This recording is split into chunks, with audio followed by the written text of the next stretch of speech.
সম্প্রতি নিউ ইয়র্কের জেএফকে বিমানবন্দরে জাতীয় নাগরিক পার্টি এনসিপির সদস্য সচিব আক্তার হোসেনের উপর হামলার ঘটনা ঘটে। তাকে লক্ষ্য করে ডিম ছোঁড়া ও গালিগালাজ করা হয়। এই ঘটনায় তীব্র নিন্দা জানিয়েছেন দলটির জ্যেষ্ঠ যুগ্ম সদস্য সচিব তাসনিম জারা।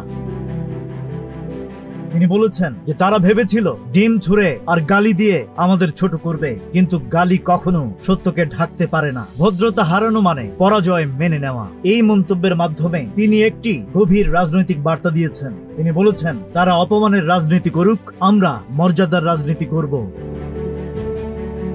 প্রথমত, একজন সাধারণ নাগরিক ঘুষ না দিয়েও সরকারি অফিসে সম্মান পাবেন। একজন রোগী হাসপাতালে ভিআইপি না হয়েও যথাযথ সেবা পাবেন। রাজনীতিবিদরা প্রভু না হয়ে মানুষের সেবক হয়ে পাশে দাঁড়াবেন। কোন নারী রাস্তায়, বাসে বা অনলাইনে হেনস্থার শিকার হবেন না। একজন ছাত্র মিছিলে গেলে গুলি খাবেন না। সবশেষে একজন সাধারণ নাগরিক মন্ত্রী এমপিদের সমালোচনা করতে পারবেন কোনো ভয় ছাড়া। এই মর্যাদার রাজনীতি মানে হলো বাংলাদেশে আর কাউকে ভয় দেখিয়ে, ঘুষ খাইয়ে, অপমান করে চুপ করানো যাবে না।